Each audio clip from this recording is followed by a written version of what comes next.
Bonjour à tous et bienvenue dans cette nouvelle vidéo. Aujourd'hui on va continuer la 205 GTI 1.6 le but c'est de la préparer pour qu'elle aille après en peinture. Donc comme elle va passer au sablage, le but c'est d'enlever tout ce qui peut gêner pour le sablage. Là, comme vous pouvez le voir, j'en suis à la fin de la vidéo, j'ai déjà tout enlevé, mais je vais vous montrer tout ce qu'il y a à enlever. Allez, on y va. J'avais pas prévu à la base de démonter tout complètement, c'est-à-dire surtout les ailes en fait. J'avais pas prévu de les enlever, je croyais qu'on allait simplement les refaire et puis c'était reparti, mais le carrossier m'a dit on va changer les ailes. Alors c'est une chose, si vous voulez, les ailes étaient déjà un petit peu abîmées, surtout sur celle-là en fait elle est un peu voilée dans tous les sens, donc ça veut dire la retravailler. Ce qu'il faut compter, c'est que les ailes, ça vaut à peu près 70 € une aile. Le problème, c'est qu'un carrossier, ça vaut, je crois, 60 € de l'heure, un truc comme ça. Donc en fait, il est plus simple de changer les ailes, d'en remettre des neuves, plutôt que de les débosseler. Je suis d'accord que sur la restauration, on peut refaire les ailes, tout ça, mais il y a un moment, c'est aussi l'aspect financier. On va aussi enlever tout ce qui reste à enlever. Donc là, vous voyez, il y a des plastiques, il y a les deux supports de pare-choc, il y a le support de bac à batterie, enfin le support moteur et bac à batterie. Il reste la crémaillère qui est là-bas, enfin le bout de crémaillère qui descend là. On a les supports moteurs, on a des petits bouts de plastique, des câbles, on a les essuie-glaces. Tout ça, il faut que ce soit enlevé, puisque au sablage, le but c'est que la caisse va être le plus vide possible. Sablage complet et après peinture. Donc là, moi ce que je vais faire, je vais attaquer par des petites choses déjà. Là, je vais enlever les bouts de plastique qui sont là. Donc ça, c'est le support de phare. Je l'avais laissé, je sais même plus pourquoi. Pourquoi je l'avais laissé sur la caisse? Alors ça, c'est une bonne question. Puisque j'avais enlevé l'autre de l'autre côté.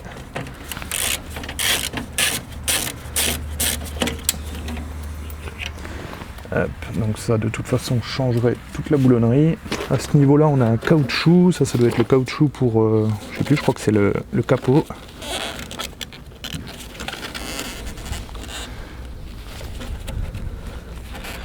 Oh, toi tu te laisses pas faire pour sortir. Voilà. Ensuite on a les supports moteurs qui sont là. Donc ceux-là, c'est du 13 qui sont sur les côtés. Les deux là, en fait il y a une pièce en métal qui est là. Donc le support du moteur. Si votre moteur il essaye de s'incliner, vous avez le central qui bouge un petit peu. Et il vient se tasser sur celui de devant ou celui de derrière. Ce sera bon à remplacer aussi parce que je vois qu'ils sont complètement craquelés.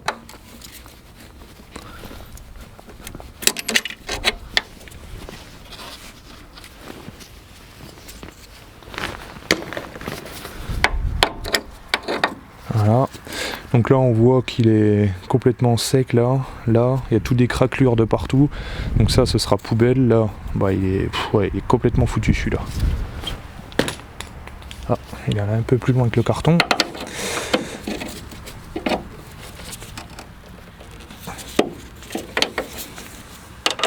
Alors le deuxième, il a toujours été chiant celui-là. À enlever.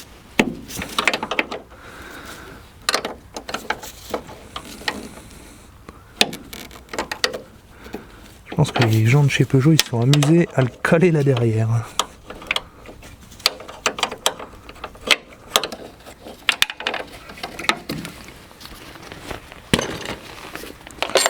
Alors celui-là, là ça va être je pense la merde à enlever.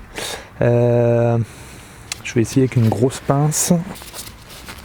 Alors là je suis sur la partie molle, ça va pas le faire. Ça va pas. On va essayer la pincetto.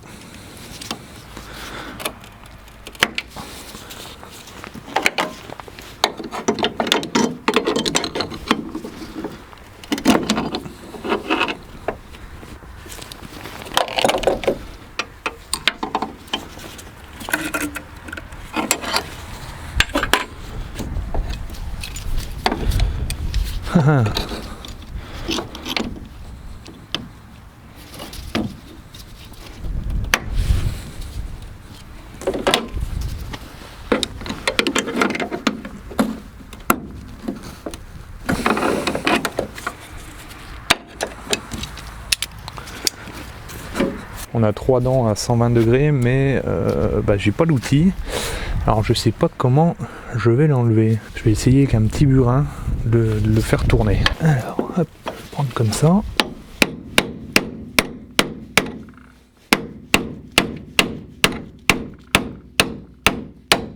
Ah, il y va.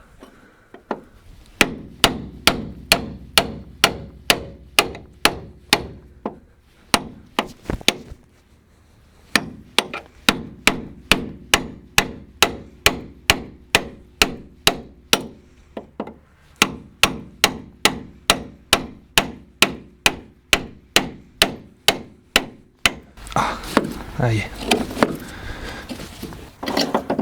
Hop. Bon, celui-là, vous vous doutez bien que c'est poubelle. Hein. En plus, là, on peut voir, alors c'est peut-être moi avec la pince, mais je pense pas, parce que des grandes fissures comme ça, m'étonne que ce soit moi. Quand on le tord un peu, on voit toutes les coupures, donc celui-là, c'est poubelle directe. Ensuite, on va enlever le système d'essuie-glace. Donc lui, il est fixé avec deux écrous là. Deux écrous là. Je me demande s'il n'y en a pas un. Je sais plus. Je crois qu'il y en a un dessous là, mais je suis pas sûr. Ah non, il y en a un qui est à ce niveau-là. Donc là, ça doit être du 10 normalement. Oui, c'est du 10.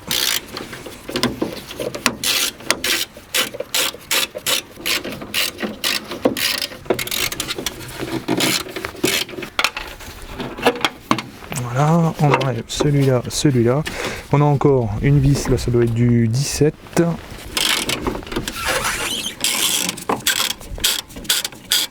Alors là, c'est même pas une vis, c'est un... Enfin si, c'est une vis, mais elle a une sorte de douille dessus. C'est parce que dedans, il y a un petit cil en bloc. Alors pour vous le montrer, hop, je vais le lever. On a un cil en bloc à ce niveau-là, et pour éviter d'écraser le cil en bloc, il n'y a pas de filetage en fait dessus, ça passe à travers, simplement, hop, et ça évite de l'écraser. Donc je vais enlever ça. En même temps, là, il y a une sorte de caoutchouc qu'il faut enlever. Alors ça, c'est pour la prise d'air, pour la ventilation à l'intérieur. Et un petit caoutchouc, je pense, pour éviter que et des cochonneries qui rentrent dedans. On va avoir une grosse partie aussi sur toute la caisse pour enlever tout ce qui est plastique, comme ceci là. Les caoutchoucs qui sont là, ça va être un gros boulot. On a tout ce qui est câble, donc ça c'est pareil, c'est des caoutchoucs, faut tirer dessus pour les enlever. On va avoir celui-là, ça c'est le compteur, non c'est l'accélérateur. Donc tout ça, je vais enlever. Je vais vous le mettre en accéléré parce que il n'y a pas grand chose d'important à savoir là-dessus. Et on se retrouve juste après pour enlever le bout de la crémaillère.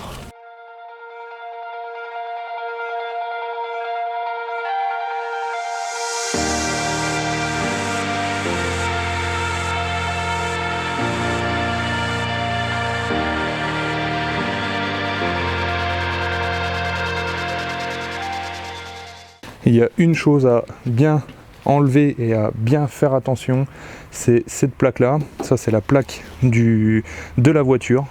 C'est la plaque, ça doit être la plaque mine, je crois, un truc comme ça. Elle a 2 rivets. Donc moi ce que je fais, hop, je perce les 2 rivets. On y va vraiment doucement. Le but c'est de ne pas percer la plaque. Hein. Il doit être à peu près fait.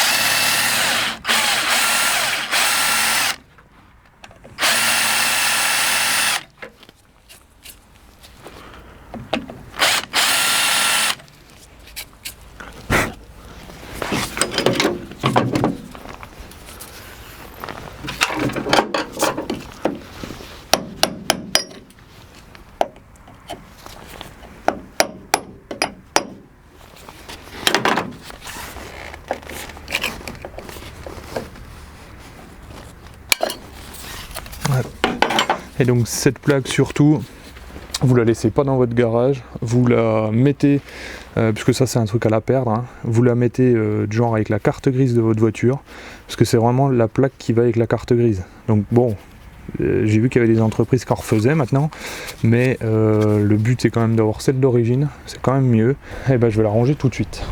Maintenant on va attaquer à enlever l'aile, donc on va commencer par l'aile passager. Vous voyez, on est devant. La première des choses, ça va être d'enlever toutes les vis qui maintiennent l'aile. Donc il y en a au-dessus, il y en a une là, il y en a une qui est juste là, dans le passage de roue, et il y en a deux qui sont à l'intérieur, en fait, qui viennent maintenir l'aile là et là. Juste en regardant sur le côté, on les voit.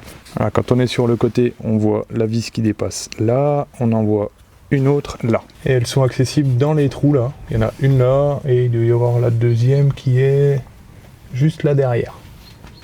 Donc on enlève déjà toutes ces vis. C'est parti. Alors elles sont un peu dures à enlever parce que il y a la colle qui tient les ailes en dessous. Fais pas tomber ta vis, j'ai du mal avec le froid.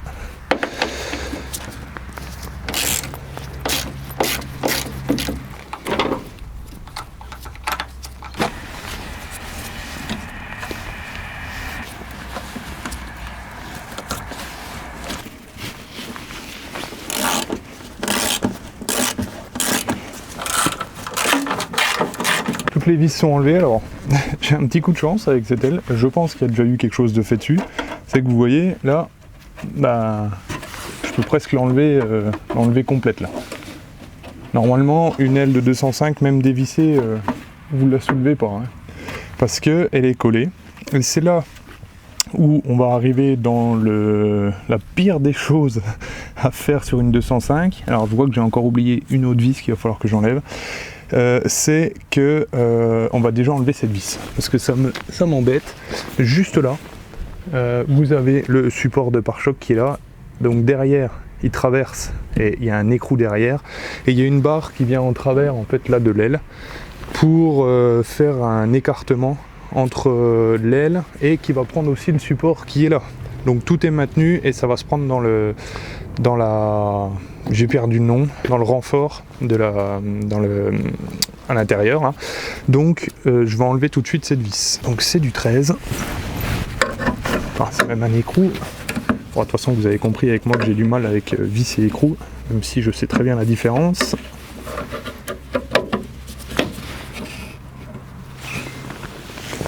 Alors c'est complètement rouillé.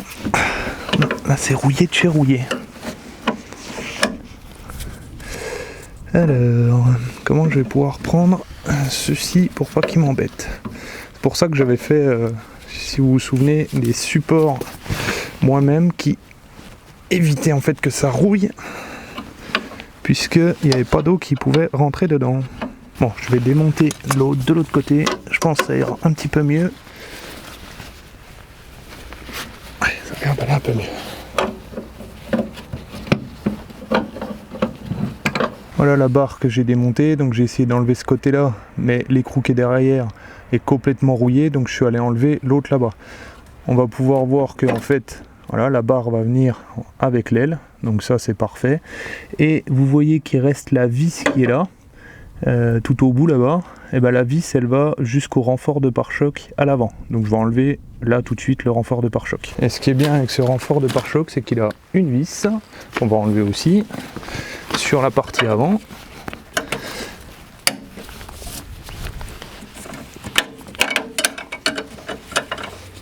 Ouais, vraiment que je m'achète des clés plates à cliquer. Ça pourrait être intéressant. Voilà. Donc ça, c'est pareil, la boulonnerie sera changée. Et là, en fait, il faut arriver, si vous voulez, la vis, elle ressort dans la doublure d'aile qui est à l'intérieur.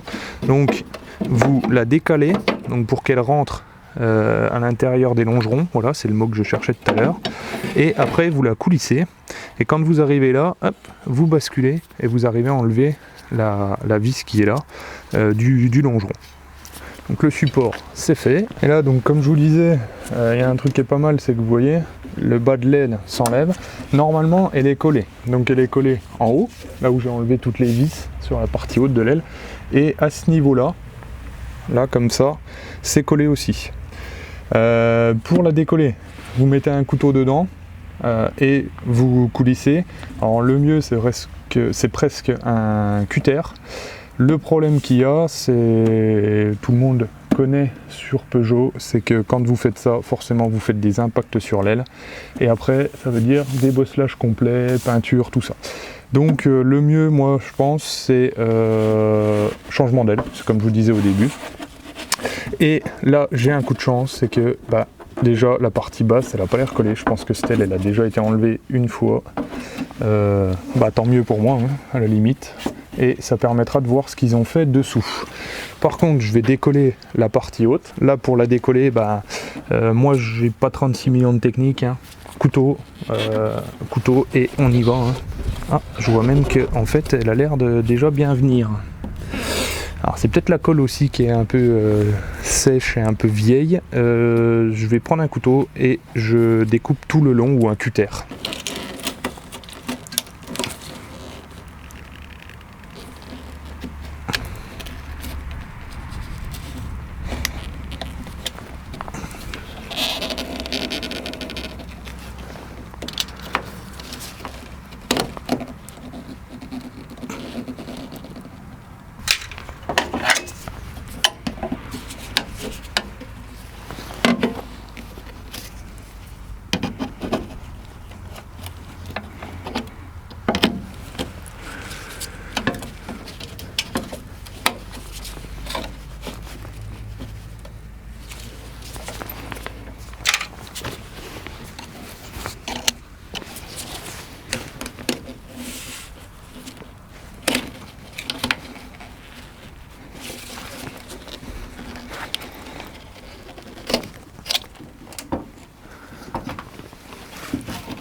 Hop là, il a l'air de s'enlever.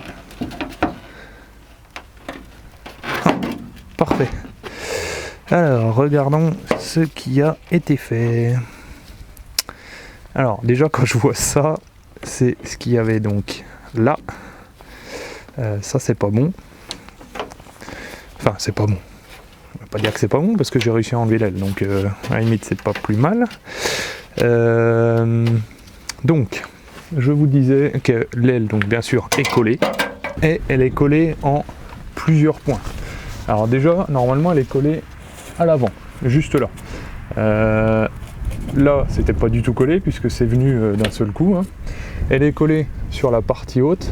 Là, ce que j'ai, on dirait qu'il y a eu un joint de mie, un joint, je sais pas si c'est un joint en silicone ou si c'est un joint plat tassé. Je sais pas trop. Ensuite, donc, elle est collée là, elle est collée là. Elle est collée, mais vraiment que sur la partie haute, là. Hein. Ensuite, elle est collée là tout le long, jusqu'en bas. Donc, ça veut dire que quand vous voulez décoller votre aile, il faut que vous veniez avec un couteau là, et que vous coupiez tout le long, comme ça, là. Il faut que vous coupiez tout le long, là aussi, et il faut couper tout le long, là, comme ça. Donc, c'est assez long à faire. Vraiment, ça prend beaucoup de temps. La dernière fois que j'ai enlevé les ailes, moi, pour la 205 CTI, ça a dû me prendre, je dirais 2 heures par aile, à peu près. Je pense que celle-là, elle a déjà été changée, parce que normalement, ça tient, la colle, c'est un truc de malade, elle tient, mais comme pas possible. Là, on peut voir quand même que ça me fait un boudin, donc c'est vraiment pas top. Je pense que voilà, c'est pas génial. Ensuite, bon, il y a encore la barre qui est là, ça je l'enlèverai.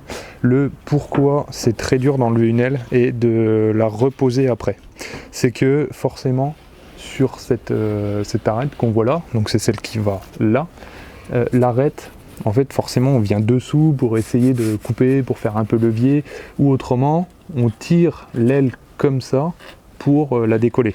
Et donc là il doit y avoir 90 degrés sur cette arête là, et souvent on n'est plus à 90 degrés, donc là il faut tout la redresser et la remettre droit, et c'est là où en fait on commence à prendre du temps. Donc moi cette aile, j'ai choisi de la changer par une neuve. Bon, une bonne chose de faite, je croyais en avoir pour l'après-midi de ça, mais en fait non, ça s'est super vite passé et bien passé, donc je suis vraiment content. Une autre chose à voir, c'est toute cette partie-là. Ça c'est une chose qu'on voit jamais en fait parce qu'elle est cachée par l'aile et puis à l'intérieur il n'y a que 2 trous, mais voilà, on voit pas grand chose. Ça va être pour faire couler l'eau qui est, ce serait mieux si je vous le montre, qui est juste là. Donc elle coule par un trou qui, je vais essayer de mettre le doigt dedans, vous voyez il est là mon doigt, elle coule là et ensuite elle descend là. Sauf que quand vous avez comme moi tout ça qui est dedans là, de la terre, et ben forcément ça ne peut plus couler et là ça vous fait un magma qui va vous faire rouiller votre caisse mais très rapidement.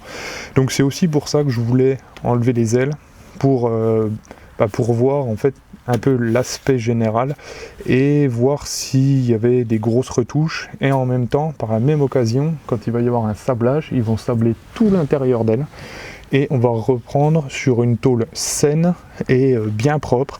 Ils vont me refaire tous les joints qui vont, vous voyez là les joints qui craquellent là, et tout ça ils vont me les reprendre, ils vont me les refaire au propre, et c'est ça vraiment que je voulais. Je veux repartir moi sur toutes les voitures que je restaure, je veux repartir sur une base super saine et être sûr que dans un an je veux pas avoir des gros amas de rouille là-dedans ou de la merde quoi, clairement, comme je le dis, de la merde. Bon, maintenant, qu'est-ce qu'il va rester à faire? L'autre aile, je vais vous la mettre en accéléré. Ah, je vois que j'ai oublié un autre plastique aussi de l'autre côté là-bas sur le phare. Donc je vais m'occuper de tout ça. Allez, c'est parti. Mais avant toute chose, moi je vais aller me boire un café parce qu'il fait extrêmement froid. Et là, je tiens plus, j'ai les mains congelées.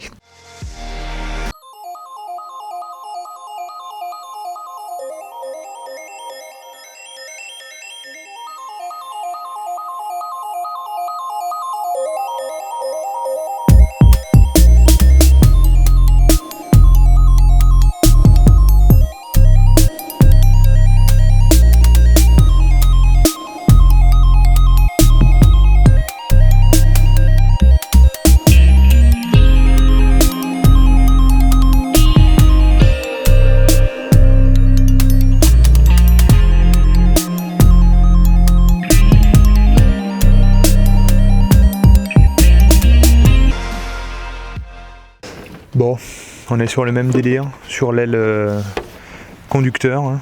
On a toujours la même patte là qui a été posée. Ça a tenu, en fait je vais pas cracher dessus parce que ça a tenu quand même cette fixation. Donc pour moi c'était bon, à la limite c'est même plus facile à enlever l'aile, donc pourquoi pas. Après bon, ça c'est sûr, ça manque, je dirais, cette colle ou cette patte manque à peine, mais vraiment à peine de tenue. En plus là on peut voir qu'il y a de la peinture qui est partie avec, donc je pense que le dessous il a été mal apprêté, ou là ça a l'air bien noir, on dirait qu'ils ont dû mettre de l'anti-gravillon et repeindre dessus, mais peut-être je sais pas, un anti-gravillon qui permettait pas de repeindre. Et c'est peut-être pour ça aussi que voilà, ça se décolle aussi bien. Après voilà, comme je dis, moi à la limite ça m'arrange, je crache pas dessus, mais dans les faits il faudrait que ce soit un petit peu plus solide quand même comme colle. Au niveau du côté de l'aile, on a toujours le même problème, de la terre. Donc je pense que ce sera pas mal un petit nettoyage. Bien sûr, quand on nettoie au Karcher, faut pas hésiter à aller un peu, vous voyez en dessous là, il y a le rebord de l'aile, d'aller en dessous pour essayer de tout remuer pour que ça coule, de bien nettoyer la voiture assez régulièrement, comme ça évitera d'avoir un amas dans le bas de l'aile. Je vais avoir une chose aussi qui est très embêtante à faire quand on fait ça, c'est d'enlever, alors est-ce que je vais y arriver, d'enlever tous les caoutchoucs qui vont sur la caisse. Donc c'est des passe-cloisons je crois, ou trucs comme ça. Donc ça il va falloir tous les enlever. C'est assez long à faire, mais clairement ça se fait. Parce que quand ils vont sabler, le problème du sablage, enfin c'est pas un problème, c'est même mieux, le sablage c'est que ça décape vraiment tout, sauf quand vous avez des caoutchoucs. Quand c'est du plastique, à la limite du plastique rigide qui va vous maintenir vos câbles électriques et autres, ça va dégager, en un quart de seconde ça a dégagé. Hein. Par contre le caoutchouc, le bout de sable en fait il va taper dessus, il va rebondir mais il n'arrachera pas ça. Donc si vous les enlevez pas, tout ce qui va être autour, donc c'est-à-dire sous la collerette là qui est là, ce sera pas décapé. Donc ça il faut tout enlever, tout ce qui est mou en fait, hein, c'est mou, il faut l'enlever obligatoirement. Par contre il y en a qui sont un peu plus durs à enlever que d'autres. Alors là ça va bien parce que j'ai un accès des deux côtés. Autrement vous prenez un tournevis, hein, et puis vous y allez. Voilà. Bon, je vais avoir plein de trucs à récupérer sous la voiture aussi parce qu'il y a plein de choses qui sont tombées. Quand je la décalerai, je récupérerai tout, hein, bien sûr. Maintenant, ça c'est fait, ça c'est fait. Ah oui, on devait voir, j'avais dit tout à l'heure, la crémaillère de direction, la colonne pour la crémaillère, il faut qu'on l'enlève, donc on va faire ça de suite.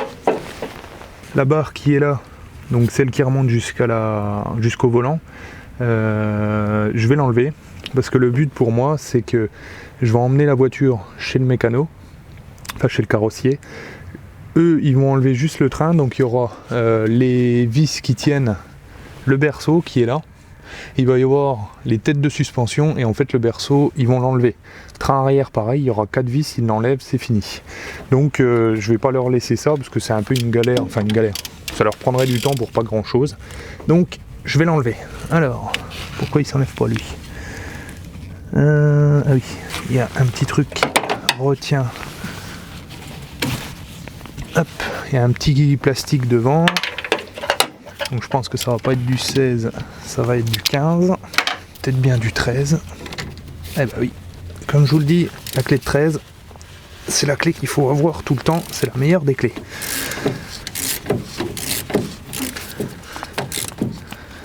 Bien sûr, ça tourne de l'autre côté. Donc normalement c'est juste une vis à enlever pour après pouvoir enlever, pouvoir coulisser le petit cardan là vers le haut et enlever la partie haute.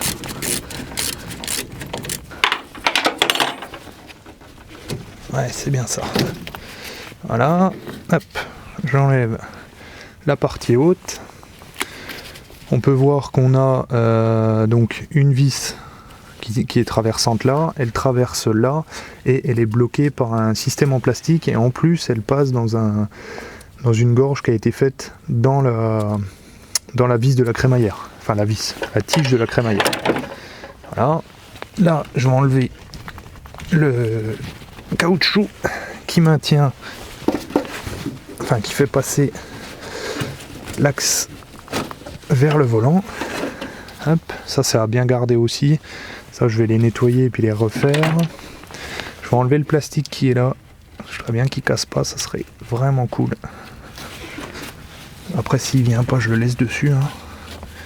Ouais non, il vient pas. Bon, ce que je voudrais pas c'est le perdre. Donc là, il bouge pas, je le laisse dessus. Bon je crois que pour la partie avant, c'est fait. Donc comme je vous le disais, le mécano, il aura les vis de berceau à enlever. Donc les vis, elles se trouvent, il y en a là, il y en a dans le fond là-bas. Donc il y en a 4 dans le fond et 2, une à gauche, une à droite. Il aura les vis des têtes de suspension à gauche et à droite. Et toute la partie avant, elle va s'enlever. Donc lui, il pourra mettre la voiture sur un support pour pouvoir la peindre. J'ai pas envie en fait de lui laisser à tout enlever des merdes, déjà financièrement, parce que ça se compte, hein, tout ce temps là que je suis en train de réaliser. Et deuxièmement, j'aime pas trop laisser ma merde, vous voyez, d'enlever tout ce qui reste là, c'est un peu le boulot à la con quoi, et j'aime pas le laisser au carrossier quoi. Ça y est, je viens d'enlever les caoutchoucs qui sont en dessous. Ça c'était une vidéo que je vous ai déjà fait, je crois que c'est quand on finissait la 205 CTI. On a dû remonter 2-3 trucs puis remettre des caoutchoucs en dessous. Donc je vais pas vous montrer parce que c'est déjà présenté. La 205, je pense qu'elle est prête pour la carrosserie.